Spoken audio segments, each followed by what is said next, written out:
जय हिंद विद्यार्थियों।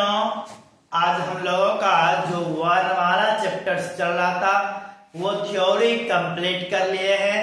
उसका ऑब्जेक्टिव आज तक एग्जाम में जितने ऑब्जेक्टिव वर्णमाला अर्थात वर्ण चैप्टर से पूछे गए हैं वो सारे ऑब्जेक्टिव्स को लेके आए हैं जो क्वेश्चन बैंक के हैं। कहाँ के हैं?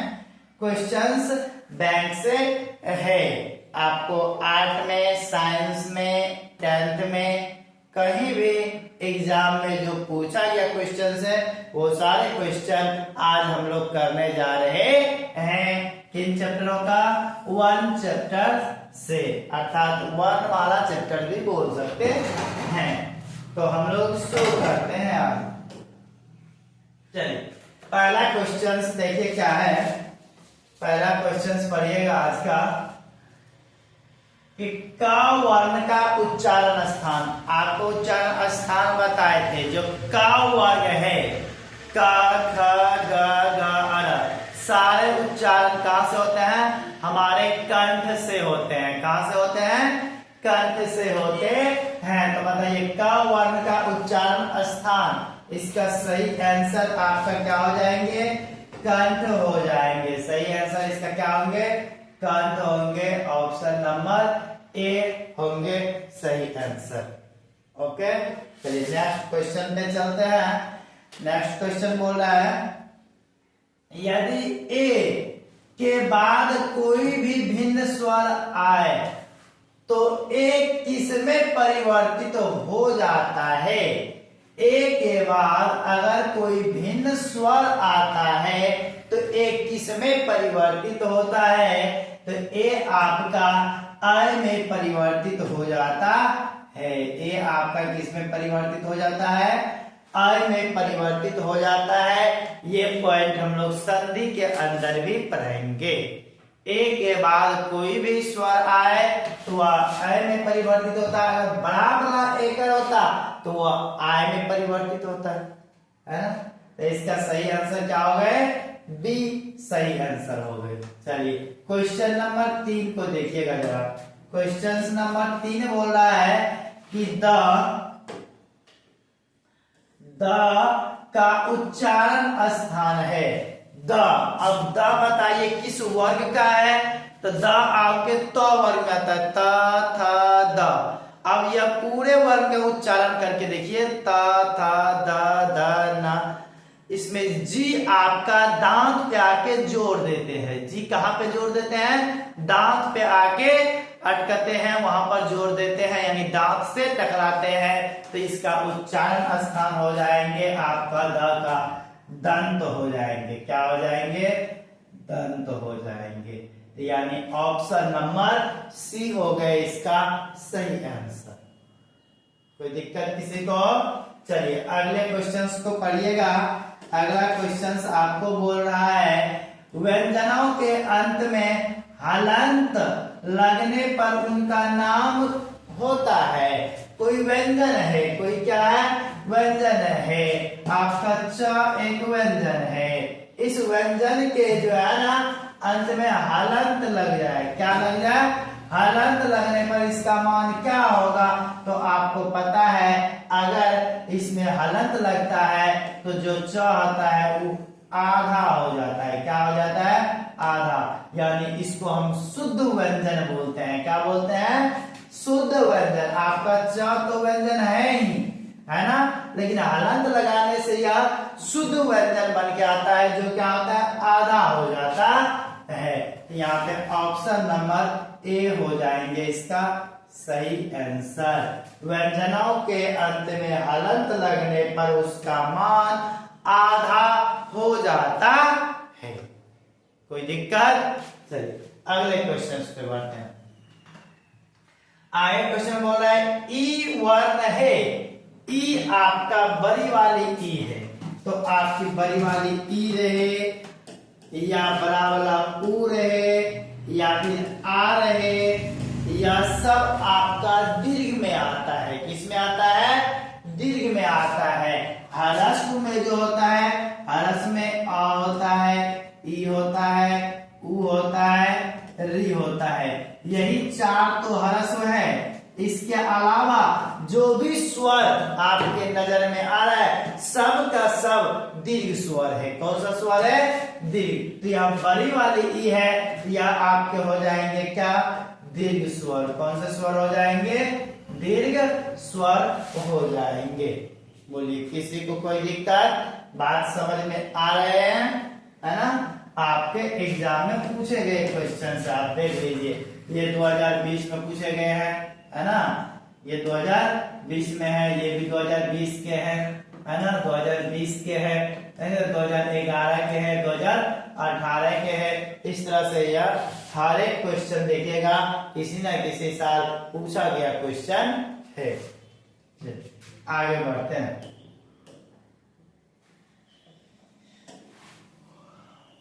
आगे आगे नंबर 6, क्वेश्चन नंबर 6 पर देखिएगा। क्वेश्चन नंबर 6 पढ़िएगा।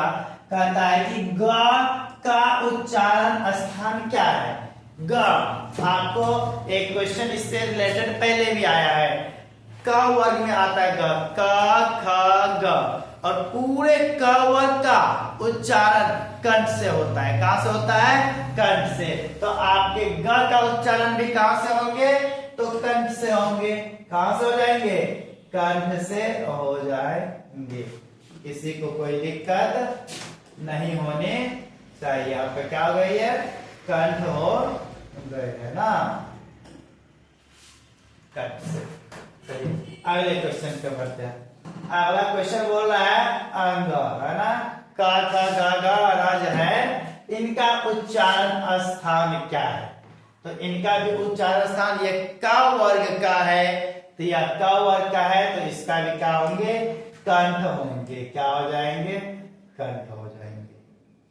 चलिए अगला, ता का उच्चारण स्थान क्या है? अब ता, अभी कुछ समय पहले इससे रिलेटेड एक क्वेश्चन आ चुका है। ता का उच्चारण स्थान, ता थ द ध न, ये सब के उच्चारण में जी हमारे दांत से आके टकराते हैं, इसलिए इनके उच्चारण स्थान क्या हो जाएंगे? बताइए जरा। दंत हो जाएंगे। क्या हो जाएंगे? इसके दंत हो जाएंगे। ओके, चलिए नेक्स्ट क्वेश्चन पे। अगला क्वेश्चन है आपका कि प का उच्चारण स्थान, प। अब प देखिए, प बोलिए, प वर्ग का अगला प, फ, ब, भ, म, ये पांचों वर्ण ऐसे हैं जिसके उच्चारण में हमारा ओष्ठ एक दूसरे को सट रहा था। आप ध्यान से एब्जॉर्ब कीजिए। प, फ, ब, बिना ओष्ठ सटाए आप प वर्ग का उच्चारण कर ही नहीं पाएंगे, है ना? तो इनके उच्चारण स्थान क्या हो जाएंगे? ओष्ठ हो जाएंगे। इनके उच्चारण स्थान क्या हो जाएंगे? ओष्ठ हो जाएंगे। इसका सही आंसर क्या हो जाएंगे? ओष्ठ हो जाएंगे। Option number C. आगे बढ़ते हैं, है ना? अगला है, वर्ण का उच्चारण स्थान क्या है? ना जो है, ये ना का उच्चारण स्थान क्या है? यह ना किस वर्ग का है? अब बताइए जरा। ना है ट वर्ग का, और पूरा ट ठ ड ढ न, आपके दांत के ऊपर जी टकरा रहा होगा। ध्यान से आप एब्जॉर्ब कीजिए। ट ठ ड झटके के साथ नीचा आता है, तो जी जहां पे टकरा रहा है ना, उस स्थान को बोला जाता है मूर्धा। उस स्थान को क्या बोला जाता है? मूर्धा। तो ये हो गए मूर्धन्य, यानी मूर्धा से। इसका क्या हो जाएंगे? सही आंसर मूर्धा से। सही आंसर इसका क्या हो जाएंगे? मूर्धा। Option number B. पूरा का पूरा ट वर्ग आपके मूर्धन्य है, मूर्धा से इसका उच्चारण होता है। ये आपके देख लीजिए 2021 में पूछा गया क्वेश्चन है। नेक्स्ट, अब हम लोग आते हैं क्वेश्चन नंबर 11 पर। क्वेश्चन नंबर 11 पर, क्वेश्चन नंबर 11 बोल रहा है कि धा जो है, धा का उच्चारण स्थान। अब धा जो है यह किस वर्ग का है? बताइए जरा। ता था द ध। ता में बताए हैं जी दांत पे आके जोड़ देता है, दांत से आके टकरा रहा है, तो हो गए दंत। क्या हो जाएंगे? दंत। ऑप्शन नंबर सी हो जाएंगे सही answer. Okay, next question. Next question देखिएगा छ। अगला क्या है? छ का उच्चारण स्थान। छ आपका देखिए च छ, जीव का ऊपर वाला भाग से मध्य वाला जी का भाग ऊपर से रहेगा च छ ज, है ना, मूर्धा से भी ऊपर टकराता है तो उसको बोलते हैं क्या? उसको बोलते हैं हम लोग तालु। क्या बोलते हैं? तालु। तालु बोलते हैं इसको। क्या हो जाएंगे यार? तालव्य वर्ग के तालु, है ना, च छ ज, ये सब आपके तालव्य वर्ग के हैं और तालु से इसका उच्चारण होते हैं। अगला के क्वेश्चन नंबर 13। क्वेश्चन नंबर 13 बोला है आ ई उ। इसके बारे में हम पहले भी चर्चा किए। यह क्या है? बड़ा वाला आ है, बड़ी वाली ई, बड़ा वाला उ, ये तीनों का तीनों क्या है? दीर्घ स्वर है। कौन से स्वर है? यह आपके दीर्घ स्वर है। यह कौन से स्वर है? आपके दीर्घ स्वर हो जाएंगे। ह्रस्व में तो होंगे नहीं। आपके ह्रस्व कौन हो गए? ये वाला आ हो जाते हैं। ह्रस्व में आ ई और उ आते हैं ह्रस्व में। एक और है री, ह्रस्व। संयुक्त स्वर होंगे नहीं, है ना, सही समझने इनमें से नहीं। तो आपके आंसर आला देखिए 14 नंबर क्वेश्चन को पढ़िएगा। फ के बारे में बता दिए। वर्ग है, बताइए जरा सा, आंसर कमेंट करते रहिएगा, आंसर बताइएगा जरा सा। इसमें क्या हो जाएंगे? आंसर हो जाएंगे आपके फ का जो है ना ओष्ठ से। कहां से हो जाएंगे? ओष्ठ से, है ना, ओष्ठ से। अगर आपसे बन रहा है ये क्वेश्चन, एक एक क्वेश्चन सॉल्व हो रहा है, आपके लिए 4 लेक्चर हम तैयार करके दिए हैं वन वाला चैप्टर का। चारों लेक्चर आप ध्यान से अगर देखे होंगे, समझे होंगे, तो आपसे ये सारा ऑब्जेक्टिव बन जाना चाहिए। आप कमेंट करके इन सब का बताते चलिए साथ में, और दिक्कतें हो रही है तो देखते चलिएगा। आगे क्वेश्चन कर रहा है ट का उच्चारण स्थान क्या है? ट, तो ट ठ ड, जहां पे टकरा रहे हैं बोले थे मूर्धा। कहां पे? मूर्धा से। ये पूरे ट वर्ग जो है ना, ट वर्ग ही पूरा मूर्धा से होते हैं। पूरा का पूरा ट वर्ग कहां से हो जाते हैं? मूर्धा से। तो ये ऑप्शन नंबर क्या होंगे? बी होंगे, मूर्धा। ओके, अगला क्वेश्चन देखिएगा, क्वेश्चन नंबर 16। क्वेश्चन नंबर 16 देखिएगा। स्वरों के उच्चारण में लगने वाले समय के आधार पर वर्ण के कितने भेद हैं? बताइए। ये भी क्वेश्चन हम आपको थ्योरी में पढ़ा चुके हैं, है ना। तो उच्चारण काल के आधार पर, उच्चारण काल का मतलब क्या बताए थे कि किस स्वर के उच्चारण में कितना समय लगता है, उसके आधार पे।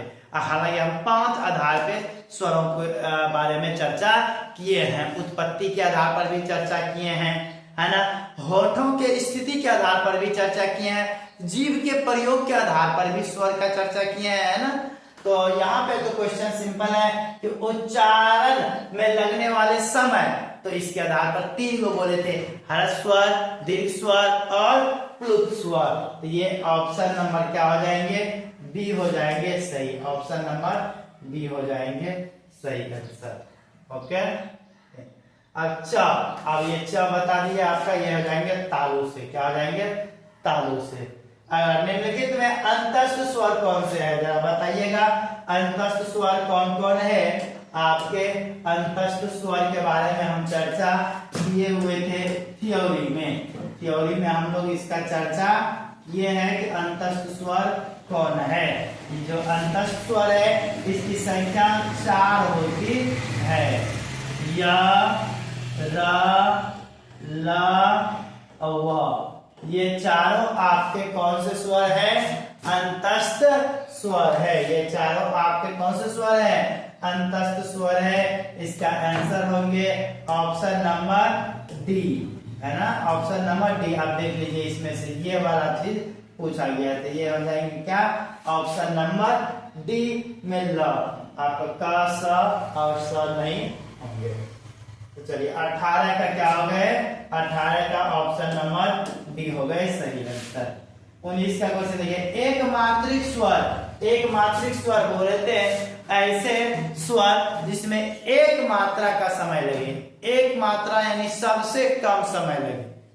तो सबसे कम किसमें लगता है? सबसे कम लगने वाले 4 स्वर हैं, अ ई उ री, अ ई उ री, ये 4 है जिसमें सबसे कम लगते हैं और इन चारों को बोला जाता है ह्रस्व स्वर। कौन सा स्वर बोला जाता है? ह्रस्व स्वर, जिसमें एक मात्रा का समय लगता है उसको ह्रस्व। 2 मात्रा लग गया तो वो हो जाएंगे दीर्घ स्वर। प्लुत में 3 मात्रा। चलिए, तो यहां तक बात क्लियर है। 19 ऑब्जेक्टिव आपका कंप्लीट हुआ। अगले ऑब्जेक्टिव पे चलते हैं। चलिए फटाफट इसमें बताते रहिए, आप कमेंट भी करते रहिएगा। आगे बढ़ते हैं। कह रहा है कि मुक्ता अक्षर के अंतिम ध्वनि क्या होती है? मुक्ता अक्षर देखिए यहाँ पे लास्ट में क्या है? रा। और रा में हलंत नहीं लगा हुआ है, इसका मतलब इसमें क्या लगा हुआ रहेगा? अ लगा हुआ होगा, स्वतः लग जाता है। अब हर एक व्यंजन का आप उच्चारण करके देख लीजिए, सबके लास्ट में आपको अ स्वतः लगे हुए मिलेंगे ना। तो इसके लास्ट में क्या है? स्वर है। लास्ट में क्या है? स्वर है। ऑप्शन नंबर बी हो गए सही आंसर। चलिए अगले क्वेश्चन पे चलते हैं। अगले क्वेश्चन, निम्नलिखित चिन्हों में इकारा उद्धरण चिन्ह, आपको जो है ना विराम चिन्ह पढ़ा दिए हैं। इस पर भी पूरा डिटेल लेक्चर्स बना दिए हैं, है ना। आधा घंटा का यह वीडियो जो है आप जाके अवश्य देख लें। विराम चिन्ह एडिंग होगा, थंबनेल पे लिखा हुआ मिलेगा विराम चिन्ह। उसमें आपको बताए थे श्री कामता प्रसाद जो लेखक है हमारे हिंदी के, है ना, हिंदी व्याकरण के जानकार, व्याकरण शास्त्री, तो वो 20 विराम चिन्ह के बारे में चर्चा किए हैं। वह 20 विराम चिन्ह कौन कौन से विराम चिन्ह है, कौन सा विराम चिन्ह कैसा देखने में लगता है, ये सारा बात हम लोग उस लेक्चर में कंप्लीट कर लिए हैं। तो वह वीडियोज आप अवश्य देख लीजिए ताकि विराम चिन्ह से जो ऑब्जेक्टिव पूछा जाता है वो बन जाए। आपको विराम चिन्ह से देखिए 2023 में पूछ दिया है क्वेश्चन, है ना। तो यहाँ पे पूछा गया एकहरा उद्धरण चिन्ह। उद्धरण चिन्ह में चर्चा की होंगे कि ये 2 होता है, एक एकारा एक दोहरा। एकारा उद्धरण चिन्ह जो होता है वह 6 9 के जैसा होता है, और दोहरा उद्धरण चिन्ह जो होता है वो 66 और 99 के जैसा होता है। तो ये ऑप्शन नंबर क्या होंगे? ए होंगे एकारा उद्धरण चिन्ह। ओके, अगले क्वेश्चन में बढ़ते हैं। त्र क्या है? त्र क्या है आप बताइए। त्र आपको पता होगा, त्र जो है 2 चीज से मिलके बना है, तो हलंत और र से मिलके बना है, यानी आधा त और पूरा र। अगर इसको भी आधा दिएगा या हलंत लगाइएगा, लास्ट में अ लगाना होगा। ये तीनों से मिलके बनता है त्र, यानी मिला हुआ है, यानी संयुक्त है, अर्थात यह हो गए आपका संयुक्त व्यंजन। क्या हो गया इसका? यह संयुक्त व्यंजन हो गए। चलिए अगले क्वेश्चन, वर्णों के उच्चारण समूह को क्या कहते हैं? जो वर्ण है हमारा, इसके उच्चारण समूह को क्या बोलते हैं? तो जो वर्ण है उसके उच्चारण समूह को हम लोग ध्वनि कहते हैं। क्या बोलते हैं? ध्वनि। वर्णों के उच्चारण को ध्वनि कहते हैं, और ध्वनि के लिखित रूप को हम लोग क्या कहते हैं? वर्ण बोल रहे हैं। जो वर्ण है इसका उच्चारण करिए। मान लीजिए का एक वर्ण है, इसका उच्चारण का जो हुआ वह क्या है? आपका ध्वनि है। वह क्या है? ध्वनि है। वर्णों के अगर समुदाय बोला जाए, वर्णों के समुदाय को क्या कहते हैं? तो वर्णमाला कहते हैं। उच्चारण समूह हो गए ध्वनि, और वर्णों के पूरा समुदाय यानी समूह, यानी अ से लेकर के पूरा यह जो ज्ञ तक है, ये पूरा वर्णों के ये जो पूरा समुदाय है, इसको वर्णमाला बोलेंगे। यहाँ पे वर्णमाला ठीक लगाना उचित नहीं होगा, ध्वनि आप बोलेंगे, क्योंकि शब्द यहाँ लिखा हुआ है उच्चारण, वर्णों के उच्चारण समूह, है ना। तो हम लोग क्या बोलेंगे? ध्वनि बोलेंगे। अगले क्वेश्चन पे बढ़ते हैं। ला कौन व्यंजन है? ला आपके कौन है? तो आपको बताया य, र, ल, व, ये चारों हो गए अंतस्थ। ये चारों क्या हो गए? अंतस्थ। अगला, किसके अंतिम ध्वनि स्वर होती है? किसके अंतिम ध्वनि क्या होती है? स्वर होती है। बाधाक्षर, युग्मक अक्षर, संयुक्त और मुक्ता अक्षर, है ना। किसकी अंतिम ध्वनि क्या होती है? संयुक्त होती है, तो मुक्ता अक्षर हो जाएंगे। इसका सही आंसर क्या होंगे? मुक्ता अक्षर की जो अंतिम ध्वनि होती है वह स्वर होती है। मुक्ता अक्षर।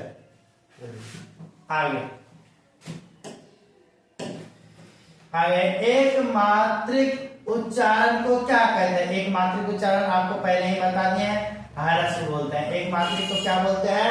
ह्रस्व बोलते हैं। चलिए आगे, अक्षर त्र और ज्यों कौन व्यंजन है? अक्षर त्र और ज्यों आपका तीनों का तीनों संयुक्त है ना।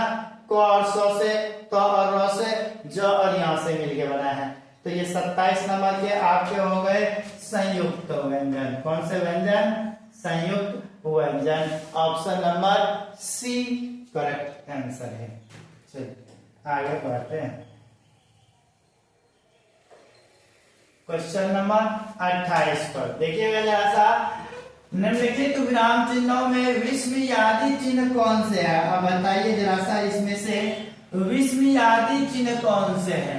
तो विस्मयादि चिन्ह के बारे में बोले थे, यह उल्टा आई होता है। यह क्या होता है? उल्टा आई होता है। यानी ऑप्शन नंबर क्या होंगे? ए होंगे सही आंसर। एक ध्वनि जब दो व्यंजनों से संयुक्त हो जाए, एक ध्वनि जब दो व्यंजनों से संयुक्त हो जाए तब वह कहलाती है। तो वह एक ध्वनि जब दो व्यंजन से संयुक्त होगा तो संयुक्त ध्वनि कहलाएगी। क्या कहलाएगी? संयुक्त ध्वनि कहलाएगी। यानी ऑप्शन नंबर बी होंगे। ओके, चलिए अगला क्वेश्चन पढ़िए और बनाइए, टिक लगाइए। इसमें कहता है थ का उच्चारण स्थान। यह कई बार चर्चा किए हैं। यह कमेंट बॉक्स में आप कमेंट करके बताइए कि 30 का सही आंसर कौन होंगे? औष्ठ होंगे, तालु होंगे, मूला होंगे, दंत होंगे? क्या होंगे? आप इसको कमेंट करके बताइए। अगला क्वेश्चन पे बढ़ते हैं हम। निम्नलिखित चिन्हों में प्रश्नवाचक चिन्ह कौन है? आप बताइए। प्रश्नवाचक चिन्ह यानी प्रश्न पूछने वाला चिन्ह कौन है? तो प्रश्न इसमें से कौन वाला हो जाएगा? ये ऑप्शन नंबर ए हो जाएंगे। आपको ये बात पता होनी चाहिए कि ये आपके प्रश्न है। अभी तुरंत इसके बारे में चर्चा किए कि विस्मयादि है और ये योजक है, ये कोमा है, तो आपके प्रश्नवाचक चिन्ह इस तरह से हो गए। ये आपके कौन से चिन्ह है? प्रश्नवाचक चिन्ह है। पहचानने के लिए आना चाहिए। आपको एग्जाम में पूछा गया है और क्लास 10th में पूछता है। चलिए, उच्चारण में वायु प्रक्षेप की दृष्टि से व्यंजन के कितने भेद हैं? वायु प्रक्षेप की दृष्टि से बताए थे, थ्योरी में पढ़ा दिए हैं। या आपके 2 गो होते हैं। वायु प्रक्षेप की दृष्टि से कितने होते हैं? 2 होते हैं। तो ऑप्शन नंबर डी। ओके, अगले क्वेश्चन देखिए। शब्द बोलते समय अर्थ या उच्चारण की स्पष्टता के लिए जब हम किसी अक्षर पर विशेष बल देते हैं तब इसकी क्या?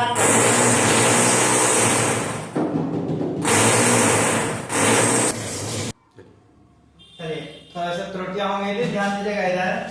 अगला क्वेश्चन था उच्चारण वायु प्रक्षेप। ये आपका हो गया था 32 नंबर। 33 में देखिए, शब्द बोलते समय अर्थ या उच्चारण की स्पष्टता के लिए जब हम किसी अक्षर पर विशेष बल देते हैं तब इस क्रिया को क्या कहते हैं? तो पहला ऑप्शन था संगम कहते हैं, बलाघात, अनुतान और संधि। तो इसका सही आंसर हो जाएंगे आपका बलाघात। सही आंसर क्या हो जाएंगे? बलाघात। इसका सही आंसर क्या होंगे? बलाघात। जब किसी अक्षर पर हम लोग क्या करते हैं? विशेष बल देते हैं, तब उसको बलाघात बोला जाता है। क्या बोला जाता है? बलाघात।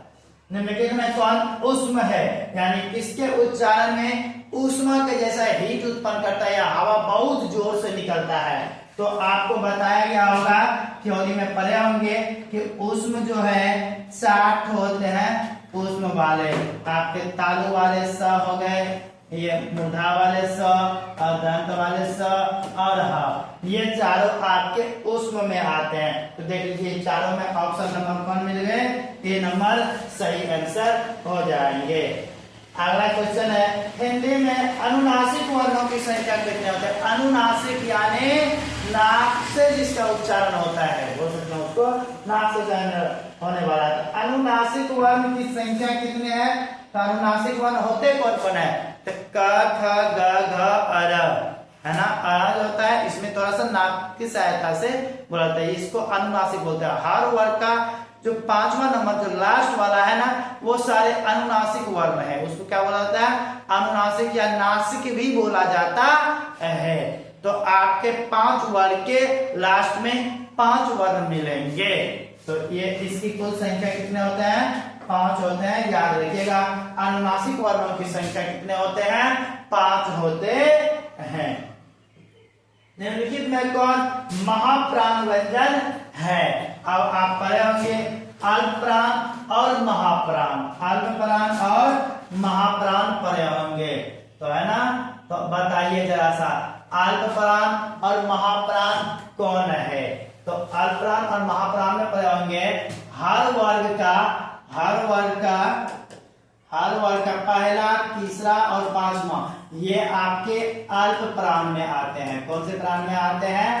अल्प प्राण में आते हैं। क्वेश्चन से हमको क्या बोला गया है? क्वेश्चन से जो हमको बोला गया महाप्राण बोला गया है, तो हमको महाप्राण देखना है। तो हर वर्ग का पहला वाला वर्ण, तीसरा वाला वर्ण, 5वां वाला वर्ण तो हो गए अल्प प्राण। महाप्राण कौन होंगे? महाप्राण कौन होंगे? तो महाप्राण हो जाएंगे दूसरा नंबर वाला और चौथा नंबर वाला, यानी क के बाद ख जो होता है, ख यानी च के बाद छ जो होता है, ये दूसरा नंबर वाला हो गया। ट के बाद ठ हो गया दूसरा नंबर वाला। इस तरह से सबका दूसरा नंबर वाला और चौथा नंबर वाला जो आता है, यह आपके होते हैं महाप्राण। तो दूसरा और चौथा में से इसमें से कौन है? आप बताइए जरा सा। आप इसमें देखिएगा तो इसमें आपके हो गए दूसरा नंबर, ऑप्शन नंबर ए ठ हो जाएंगे। तो आपका पहला है, ये भी पहला है। दो आपका क्या है? दो आके तीसरा हो गए। पहला और तीसरा में से ये तीनों है, यानी ये तीनों आपको हो जाएंगे अल्प प्राण में। महाप्राण आंसर बोला गया है, ऑप्शन नंबर ए हो। इस प्रकार आप कह सकते हैं। उसके बाद है अघोष। अघोष के लिए बोले थे ट्रिक, हर वर्ग का पहला और दूसरा अघोष होता है, तीसरा, चौथा और 5वां यह आपका सघोष होता है। अघोष में कौन होते हैं? हर वर्ग का पहला और दूसरा, ये आपके अघोष में आते हैं। तो पहला और दूसरा आपका देख लीजिए इसमें कौन है। तो पहला और दूसरा देखने जाइएगा तो आपके दूसरा हो जाएंगे छ, तो ये आपके हो गए अघोष में, है ना। ये 3 नंबर पे आता है, यह भी 3 नंबर पे आता है। च वर्ग के तीसरे नंबर पे आता है, इको वर्ग के तीसरे नंबर पे आता है। तो ये सब हो जाएंगे सघोष में। किसमें होंगे? सघोष में। तो अघोष के लिए हर वर्ग का पहला, दूसरा याद रखिएगा। सघोष के लिए हर वर्ग का तीसरा, चौथा, 5वां 345। और अल्प प्राण में हर वर्ग का पहला, तीसरा, 5वां, महाप्राण में दूसरा और चौथा। इस तरह से अल्प प्राण और महाप्राण का आप ट्रिक दिमाग में बैठा सकते हैं, है ना, ताकि ऑब्जेक्टिव बन जाए। अब उम्मीद है अगर इतना बात समझे होंगे। अगर नहीं समझे तो आप थ्योरी भी पूरा देख लीजिए, थ्योरी में इसका पूरा डिटेल चर्चा किए हुए हैं, है ना। तो उस वीडियोज को देख लीजिएगा तो आपको और अच्छा से समझ में आ जाएगा और आपको इस तरह का ऑब्जेक्टिव बनाना बिल्कुल आसान हो जाएगा। ठीक है, तो चलिए तो आगे हम लोग बढ़ जाते हैं। ये इसका ऑब्जेक्टिव आप खुद बना लीजिएगा। ज का उच्चारण स्थान क्या होता है ना। निम्नलिखित में उद्धरण चिन्ह के कितने रूप हैं? उद्धरण चिन्ह दो, एकहरा उद्धरण और दोहरा उद्धरण दो। आपके निम्न में पंचमा अक्षर कौन है? पंचमा अक्षर यानी 5 नंबर पे आने वाला, 5 नंबर पे कौन इसमें से आता है? आपके हो गए न, टावर के 5 नंबर पे आता है उसको पंचमा अक्षर, इसको अनुनासिक बोले, नासिक बोले, उसी को पंचमाक्षर भी बोलते हैं। तो हम लोग 40 ऑब्जेक्टिव यहाँ पे कंप्लीट कर लिए। कुल हमारे ऑब्जेक्टिव कितने हैं? तो आपको 68 ऑब्जेक्टिव दिए गए हैं। आपको कितने ऑब्जेक्टिव दिए गए हैं? 68 ऑब्जेक्टिव दिए गए हैं। ये 68 ऑब्जेक्टिव आप जरूर देख लीजिए। इसको हम 40 ऑब्जेक्टिव आज कंप्लीट कर दिए हैं। कितने ऑब्जेक्टिव कंप्लीट कर लिए? 40 तक। ये आपके 28 और ऑब्जेक्टिव बच गए। इसको आप कमेंट बॉक्स में कमेंट करके हर ऑब्जेक्टिव का नंबर वाइज, जैसे 41 का कौन है तो 41 का ABCD जो होगा 41 का ABCD, 42 का कौन है तो ABCD में जो सही होगा वो वाला। तो ये बाकी का आप आराम से इसको स्क्रीनशॉट ले लीजिए, इसको नोट कर लीजिए, आप इसको कॉपी पे सॉल्व कीजिए और उसका फोटो खींच के भेजिए, या फिर कमेंट बॉक्स में इसका कमेंट करके बताइए कि इसका आंसर क्या होगा। वीडियो को रोक करके आराम से देखिए और कमेंट करके बताइए। तो यहाँ तक उम्मीद है आपने पूरा समझे होंगे, देखे होंगे। अगर यहाँ तक देखे समझे तो आप वीडियोस को शेयर कर सकते हैं आराम से, इसमें कोई खर्चा नहीं पड़ता। आप चैनल को सब्सक्राइब कर सकते हैं, ठीक है। तो फिलहाल के लिए आपको इस वीडियोस को देखने के लिए बहुत बहुत धन्यवाद।